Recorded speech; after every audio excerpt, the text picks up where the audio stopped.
Bismillahirrahmanirrahim. Bismillahirrahmanirrahim. Assalamualaikum warahmatullahi wabarakatuh.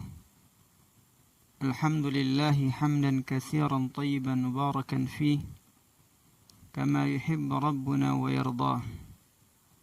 Ashhadu an la ilaha illallah wahdahu la syarika lah wa ashhadu anna Muhammadan abduhu wa rasuluh. Allahumma usalli wa usallim ala rasulina al-karim wa ala alihi wa sahbihi ajma'in. Amma ba'd. Ikhwani wa ahibbai rahimani wa rahimakumullah. Alhamdulillah, kita bersyukur dan memuji kepada Allah Subhanahu wa ta'ala.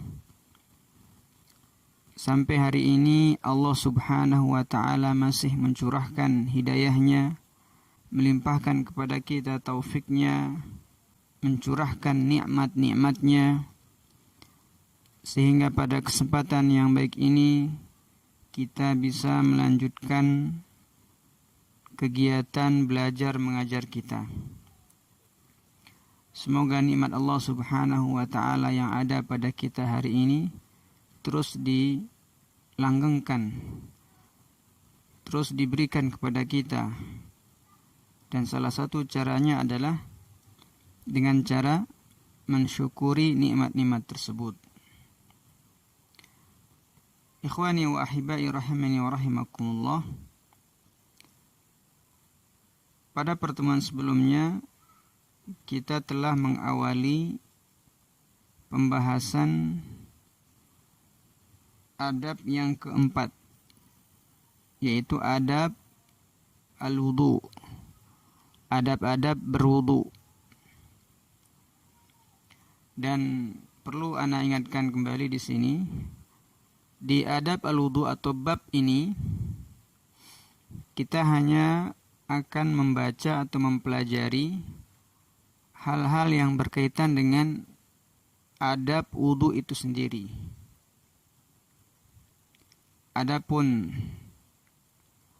bagaimana cara berwudu yang benar, bagaimana sunnah-sunnah berwudu, itu semuanya insyaallah ta'ala antum akan pelajari di pelajaran fikih. Jadi di pelajaran akhlak kita hanya akan membahas hal-hal yang berkaitan dengan adab tata cara berwudu. Selebihnya insyaallah ta'ala antum akan pelajari di pelajaran fikih. Di pertemuan sebelumnya kita sudah membahas beberapa adab dari adab wudu. Sebelum kita melanjutkan ke adab yang selanjutnya, ana minta sama antum semua untuk membaca, untuk memurojaah ulang adab-adab apa saja yang sudah kita bahas pada minggu lalu. Yang pertama, silakan dibaca. Ibtida'ul wudu bitasmiyatillahi ta'ala. Memulai wudu dengan membaca bismillah. Membaca bismillah. Yang kedua, al-hudu wa hudurul qalb athna al-wudu. Sampai sini aja ya. Kalau antum jawab sampai di sini sudah cukup. Al-hudu wa hudurul qalbi athna al-wudu. Tenang dan menghadirkan hati ketika berwudu. Kemudian yang ketiga, isti'malus siwak inda kulli wudu. Bersiwak setiap kali berwudu. Yang keempat, tarkut tanshib bil mindil, tidak mengeringkan anggota wudhu kita setelah kita berwudhu dengan handuk atau yang semisalnya. Tapi sebagaimana kita jelaskan kemarin, perkara atau masalah ini masalah yang luas. Bagi antum yang ingin mengeringkan wajah antum atau lengan antum setelah berwudu, tidak masalah. Kalau membiarkan juga nggak masalah. Kemudian yang terakhir yang kita bahas pada minggu yang lalu adalah al-hirsu ala isbagil wudu. Berusaha, bersungguh-sungguh untuk menyempurnakan wudu. Terlebih ketika kondisi sangat sulit untuk kita menyempurnakan wudu tersebut.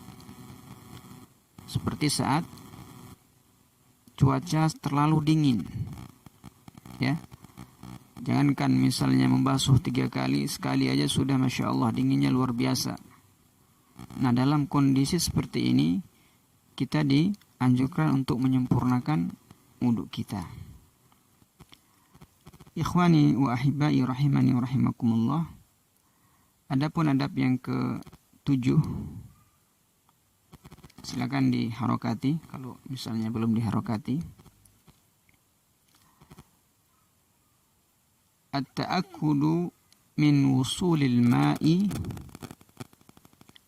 ila sanaya al-jild wal aqabi wa bainal asabi'.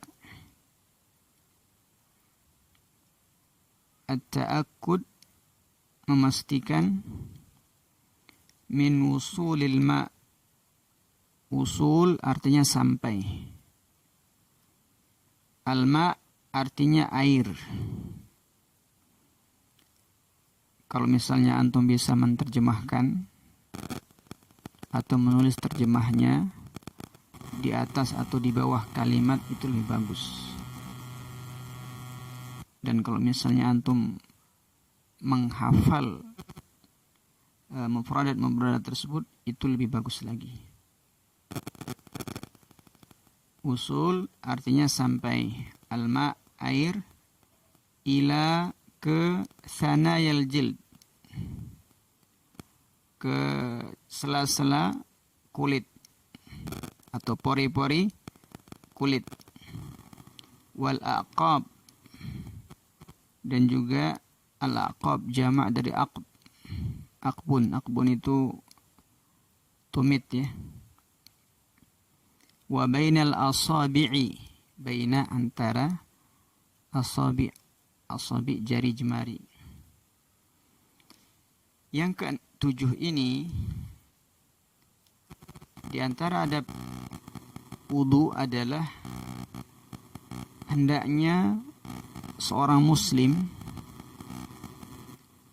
hendaknya ketika kita berwudu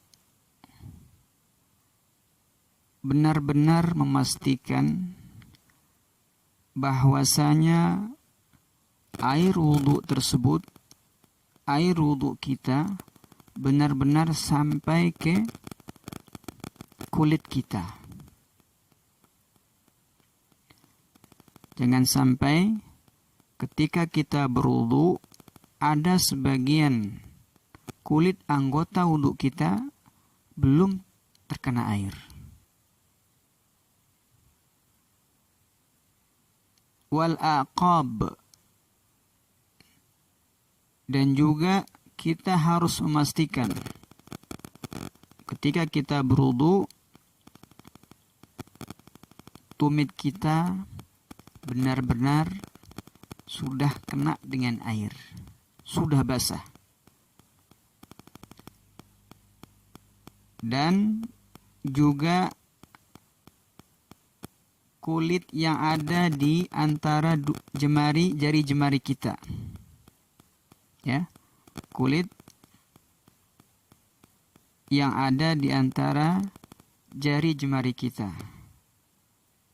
Makanya salah satu sunnah Nabi SAW sebagaimana yang antum sudah pelajari di pelajaran fikih, di antara sunnah berwudu adalah menyela-nyela jari jemari.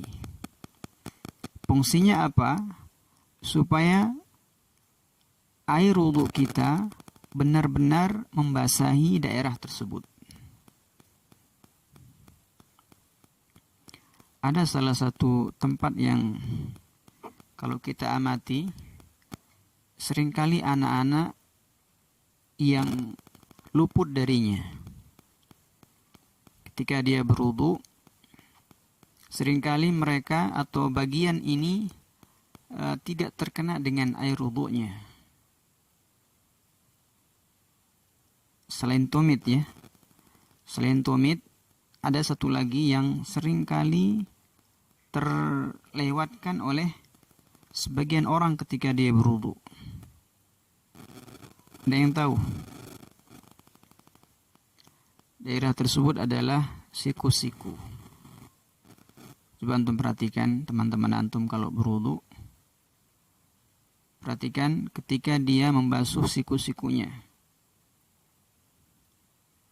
Nanti ya kalau antum datang pesantren, antum perhatikan sebagian teman-teman antum kalau berwudu, tidak sedikit di antara mereka siku-sikunya masih kering, belum terkena dengan air wudu. Padahal siku adalah salah satu anggota yang harus kena dengan air wudu. Artinya kalau misalnya masih kering, tidak terkena air, wudunya enggak sah. Wudu kita enggak sah. Maka kalau wudu kita enggak sah, kemudian kita sholat, maka sholat kita pun tidak akan diterima oleh Allah Subhanahu wa ta'ala. Nah, supaya sholat kita enggak sia-sia, ya, sejak awal kita harus memastikan bahwasanya wudu kita sudah benar. Semua anggota wudu kita rata dengan air. Semuanya kena dengan air, tidak ada yang tidak kena. Baru setelah itu kita salat. Kita lihat dalil bahwasanya seorang muslim ketika dia berwudu, dia harus membasuh semua anggota wudunya. Semua anggota wudunya harus kena dengan air. An Jabirin, dari sahabat Jabir radhiyallahu taala anhu, akhbarani Umar ibn al-Khattab, Umar ibn al-Khattab mengabarkan kepadaku, anna rajulan tawaddu'a, bahwasanya seseorang berwudu, fataraka mawdi'a dhufrin, fataraka mawdi'a dhufurin ala qadamihi, maka orang berwudu tadi meninggalkan sebesar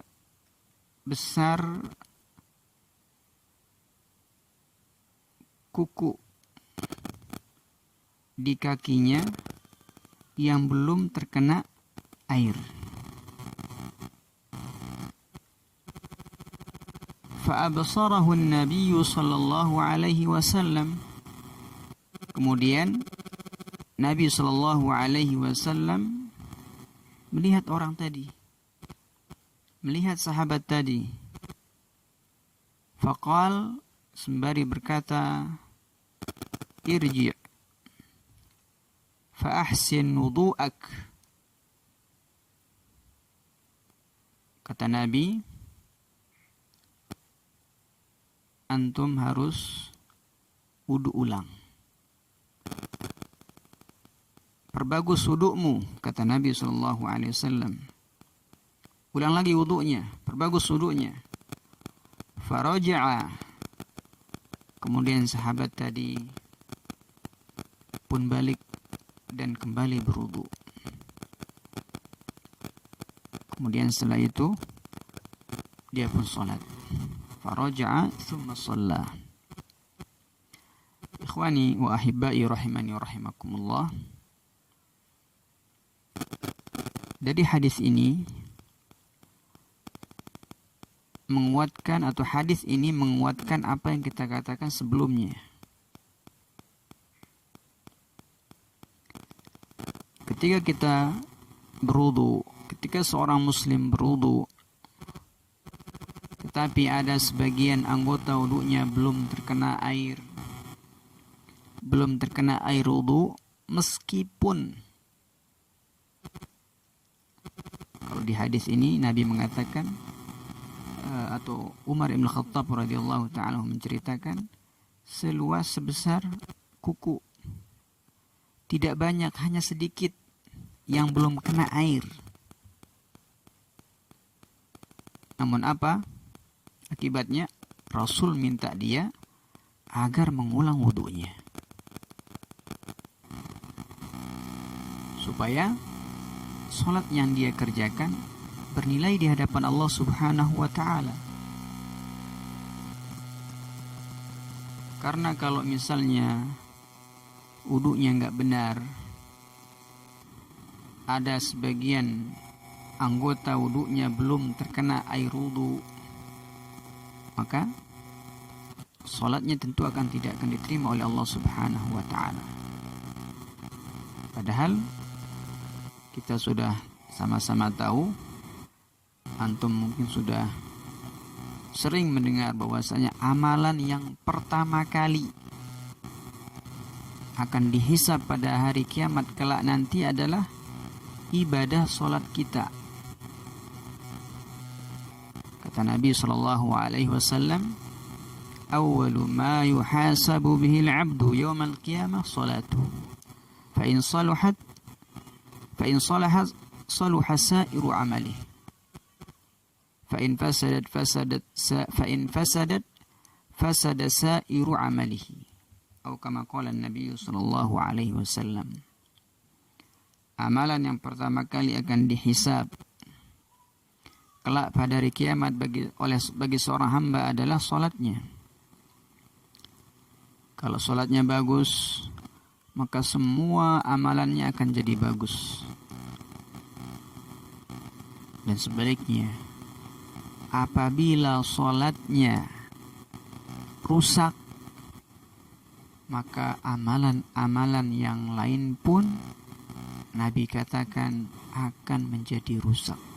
Sebanyak apapun amalan soleh yang ia kerjakan, sebanyak apapun ia sodakohkan dari hartanya, kalau sholatnya tidak benar, maka semuanya akan menjadi rusak. Itu kata Nabi Sallallahu Alaihi Wasallam. Nah, supaya sholat kita, sholat antum tidak menjadi sia-sia, maka sejak awal, sejak kita berwudu, kita sudah apa? Kita sudah maksimalkan untuk menjaganya, ya, betul-betul menjaga wudu kita. Artinya kita jangan wudu sembarangan, supaya kita terlepas dari ancaman hadis tadi. Ikhwani wa ihbai rahimani wa rahimakumullah, karena itu salat ini sangat penting, ya. Salat salah satu ibadah yang tidak boleh ditinggalkan oleh seorang muslim. Bagaimanapun kondisinya, wajib bagi dia untuk mendirikan salat. Entah antum sakit, antum mau perang, mau ngapain saja, ya, salat itu tetap dilaksanakan.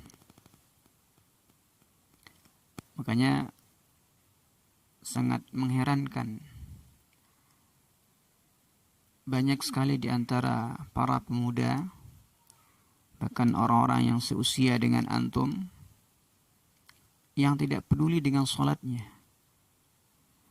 yang tidak memperhatikan sholatnya, padahal dia sudah kelas 7, kelas 8, bahkan mungkin sudah ada yang menjadi bapak-bapak, tapi sholatnya masih Senin Kamis. Sholatnya sekali setahun, hanya sholat Idul Fitri misalnya. Nah, karena itu kita semua belajar di pesantren, tujuannya atau salah satu tujuannya kita belajar di pesantren adalah agar kita, antum semua ini,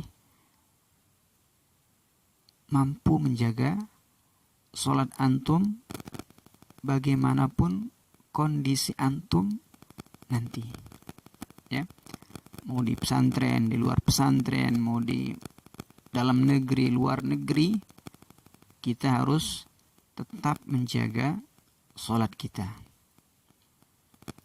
Ini yang ke-7. Yang ke-8, adab seorang muslim ketika berwudu adalah ad-du'a'u ba'da al-wudu'i bima warada 'anil nabi sallallahu alaihi wasallam. Berdoa ba'da al-wudu', ba'da itu artinya setelah al-wudu', setelah berwudu, bima dengan apa,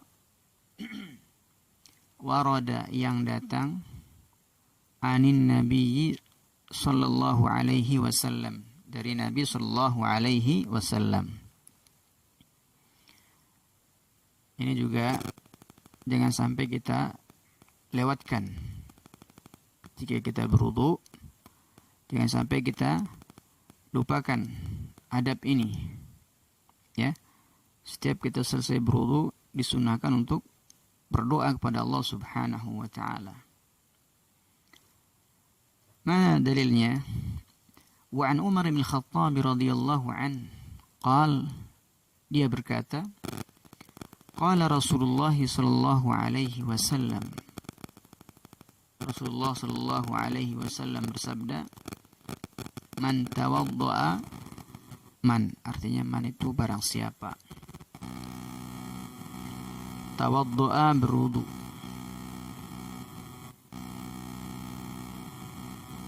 fa ahsanal wudu, kemudian dia memperbagus wudunya dari awal sampai selesai berwudu, thumma qal, kemudian dia membaca asyhadu an la ilaha illallah wahdahu la syarika lah wa asyhadu anna muhammadan abduhu wa rasuluh, Allahumma ij'alni minat tawwabin waj'alni minal mutatahhirin, futihat lahu 8 abwab al-jannah yadkhulu min ayyiha syaa.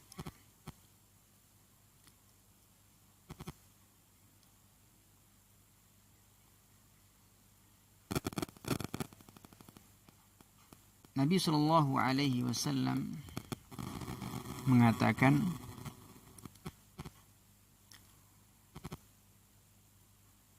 barang siapa berwudu kemudian dia memperbagus wudunya, kemudian dia membaca doa ini, maka dia akan futihat lahu 8 abwabil jannah, maka baginya akan dibukakan 8 pintu surga. Yadkhulu min ayyiha syaa, dia masuk dari manapun yang dia kehendaki. Rawahu Tirmidzi. Inilah salah satu keutamaan yang akan didapatkan oleh antum kalau antum membaca doa ini ketika selesai dari wudu antum. Ini keutamaan yang sangat besar, tetapi untuk mendapatkannya juga butuh usaha yang besar. Jangan antum meremehkan. Jangan kita meremehkan doa ini. Ya. Karena tidak setiap orang yang selesai berwudu bisa mengamalkan doa ini, membaca doa ini. Jadi kita mohon kepada Allah Subhanahu wa taala agar diberikan kekuatan untuk mengamalkan sunnah ini. Supaya apa? Supaya kita mendapatkan keutamaan ini. Keutamaan untuk diberikan atau dibukakan pintu surga yang 8. Itu yang ke-8. Yang ke-9, adab yang ke-9 dari adab berwudu adalah mustahabbu salatu rak'ataini ba'da kulli wudu'in walau lam yakun waqta salatin ratibatin. Yustahabbu, dianjurkan, boleh juga disukai, salat rak'atain, 2 rakaat, ba'da, apa tadi ba'da? Setelah. Tolong diingat-ingat ya, supaya nanti kalau ketemu di kelas 8 antum gak perlu bertanya lagi. Karena kalau kelas 8 kitabnya sudah tidak pakai terjemahan lagi. Ba'da kulli wudu'in, setelah kulli, setiap wudu.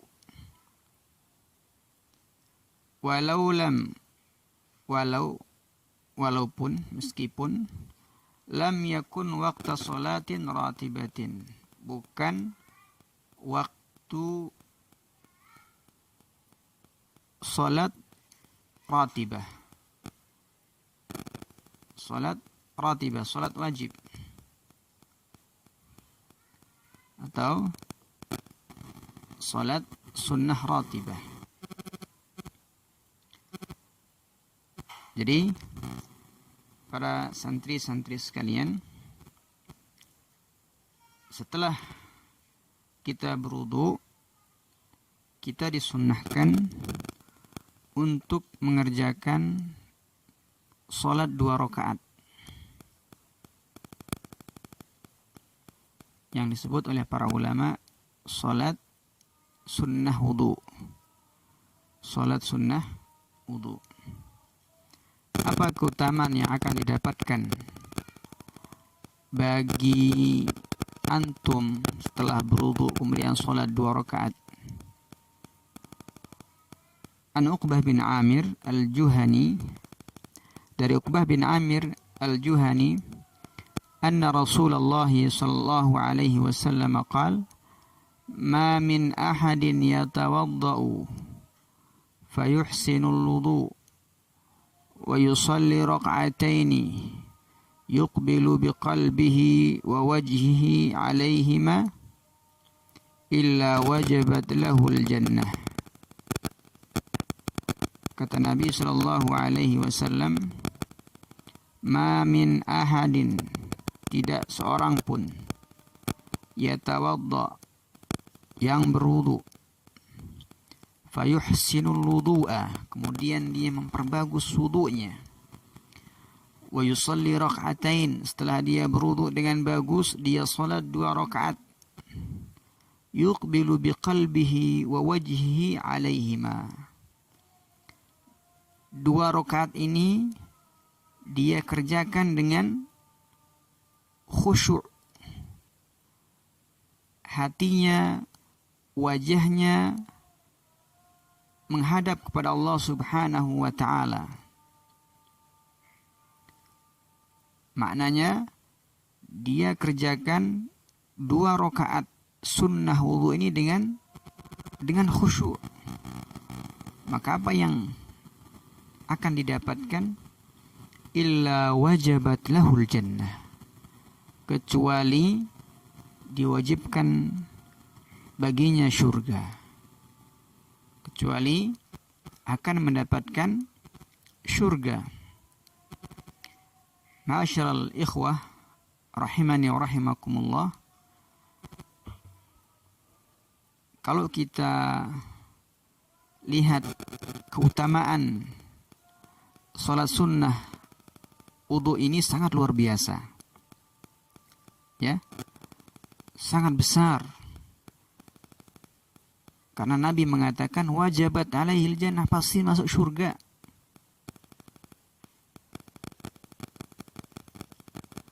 Namun sekali lagi, karena pahalanya, balasannya begitu besar, maka godaan untuk mengerjakan sholat sunnah wudu ini pun sangat besar. Makanya tidak setiap orang bisa mengamalkan sunnah ini. Jarang. Karena apa? Termakan dengan rayuan syaitan. Akhirnya malas untuk melaksanakan sholat sunnah wudu ini. Jadi saya mengajak anak pribadi dan kita semua, kalau misalnya kita nggak sanggup untuk mengerjakan sholat sunnah wudu ini setiap kali kita selesai berwudu, mungkin bisa kita laksanakan dengan paling nggak sekali seminggu lah, ya, sekali seminggu. Atau kalau misalnya udah biasa, bisa nambah lagi sekali dalam sehari misalnya. Kalau udah biasa, biasa tuh setiap kali selesai wudu antum bisa langsung mengerjakannya kalau sudah biasa. Baik, itu yang ke-9. Selanjutnya yang ke-10, al-i'tidalu fi istikhdamil ma'. Al-i'tidal fi istikhdam al-ma'. I'tidal itu artinya sedang-sedang, ya. Fi istikhdam, dalam istikhdam itu menggunakan al-ma', air. Sedang-sedang atau tidak berlebihan ketika kita berwudu, ketika kita menggunakan air. Ini penting juga ini, ya. Karena tidak sedikit kita lihat masyarakat kita, teman-teman kita, kalau berwudu dia buka kerannya full, ya, full deras, padahal yang dia butuhkan sedikit. Ini tidak bagus. Ini menyelisihi sunnah Nabi SAW yang menganjurkan kita untuk tidak berlebih-lebihan ketika berwudu.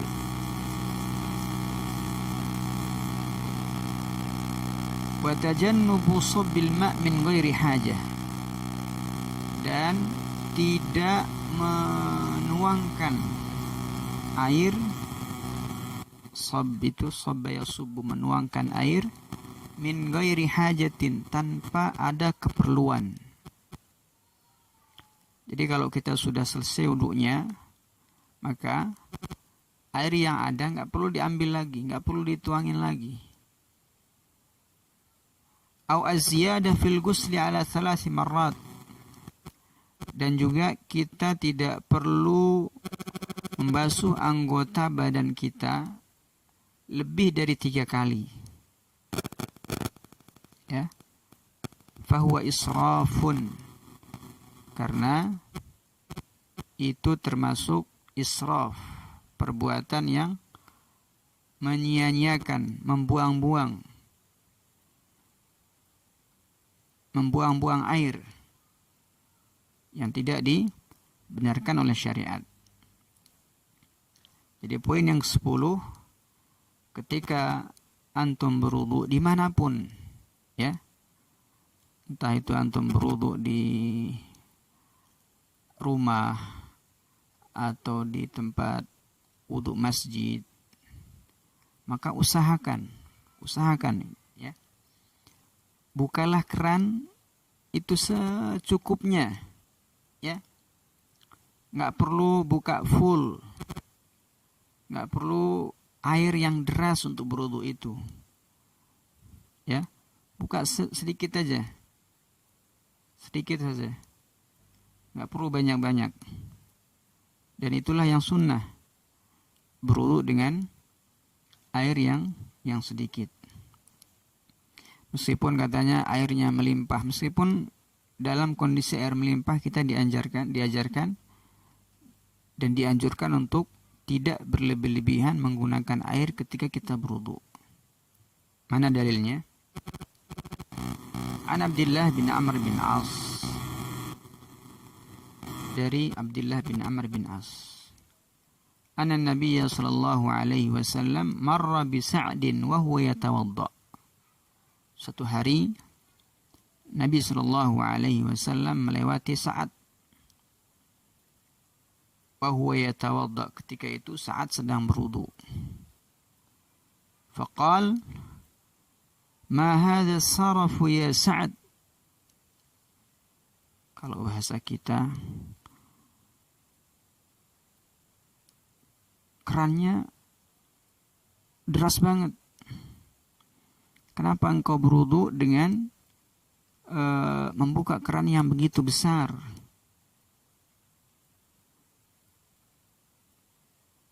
Kenapa engkau berwudu dengan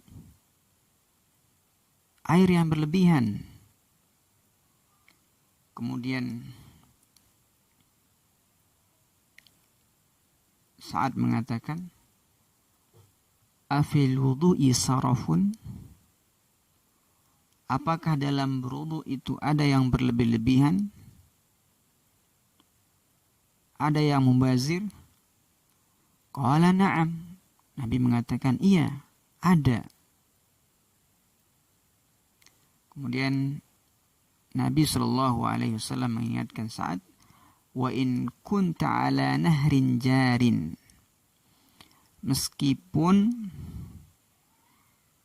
kamu berwudu di sungai yang mengalir airnya, engkau tidak boleh berlebih-lebihan dalam berwudu meskipun engkau di tempat banyak air.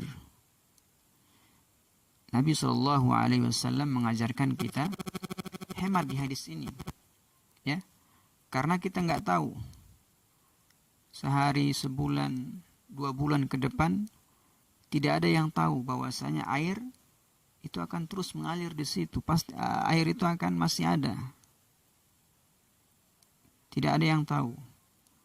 Nah, supaya ada simpanan, ya, supaya air itu tidak cepat habis, maka gunakan seperlunya. Tidak perlu menggunakan air yang berlebihan ketika kita berwudu. Yang ke-11, yang terakhir di antara adab-adab wudu yang bisa kita bahas pada kesempatan yang baik ini adalah al-muhafazatu ala al-wudu'i ba'da kulli hadatsin. Al-muhafazah artinya menjaga. Al-muhafazah artinya menjaga. Ala al-wudu' atas wudu, ba'da kulli hadats, setelah setiap hadas. Yang ke-11, kita dianjurkan untuk selalu memperbarui wudu kita. Artinya, setiap kali wudu kita batal, maka langsung kita wudu. Tidak perlu nunggu mau sholat, nunggu mau baca Al-Quran baru wudu. Itu maksudnya ya. Yang ke-11, hendaknya kita menjaga wudu kita setiap kali selesai, setiap kali hadas. Ya, kita berwudu, kemudian sejam berikutnya kita hadas, wudu lagi. 5 menit hadas, wudu kita batal, wudu lagi. Begitu terus. Li'annal wudu'a, karena wudu huwa silahur ruhi lil mu'min. Silah itu artinya senjata. Ar-ruhi, rohani. Senjata roh lil mu'min, bagi orang-orang yang beriman. Fahuwa yastadimu alaihi liyadfa'a an nafsihi syurur wal ghafalat. Maka huwa, dia, yastadim. Yastadim itu artinya di sini menjaga. Maka ketika seseorang menjaga wudunya, liyadfa'an nafsihi syurur, agar menahan, ya, menjaga dirinya dari syurur wal ghafalat. Syurur itu artinya keburukan, kejelekan. Wal ghafalat, kelalaian. Ya. Wal asam, dan juga dari perbuatan-perbuatan dosa. Wal muharramat, dan juga dari perbuatan-perbuatan yang haram. Waliyakuna musta'iddan lis-shalah, dan juga supaya musta'id, arti musta'id itu siap. Siap lis-shalah, untuk salat, wa tilawatil Quran, dan membaca Al-Quran. Ikhwani wa ahibbai rahimani wa rahimakumullah. Makna yang ke-11 ini adalah seseorang ketika dia selalu menjaga wudunya, artinya setiap kali dia batal, dia berwudu lagi, akan mendapatkan banyak manfaat. Apa manfaat yang dia dapatkan? Kata muallif,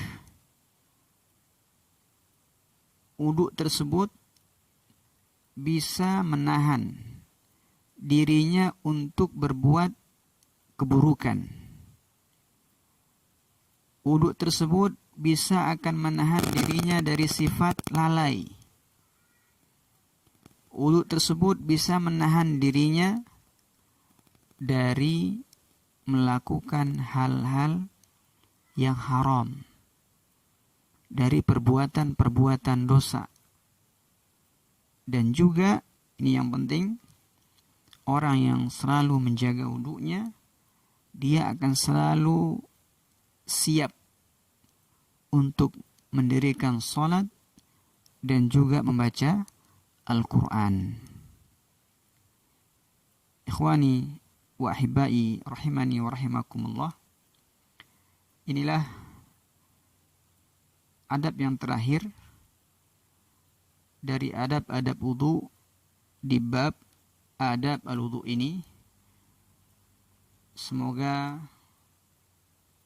Allah Subhanahu wa ta'ala senantiasa memberikan kita, menuntun kita untuk mengamalkan setiap adab dari adab-adab wudu ini. Amin ya rabbal alamin. Karena kalau bukanlah dengan pertolongan Allah Subhanahu wa ta'ala, maka kita mustahil untuk bisa melakukan, untuk bisa menerapkan, mempraktikkan adab-adab ini. Inilah yang bisa kita bahas pada kesempatan yang baik ini. Kalau misalnya ada yang belum jelas, silakan ditanyakan di Japri bisa. Kalau misalnya ada kalimat-kalimat yang antum belum paham juga silakan ditanyakan. Insyaallah taala nanti akan dijawab. Baik, kurang dan lebihnya saya mohon maaf. Kita tutup dengan membaca doa kafaratul majlis. Subhanakallahumma bihamdik, asyhadu an la ilaha illa ant, astaghfiruka wa atubu ilaik. Wassalamualaikum warahmatullahi wabarakatuh.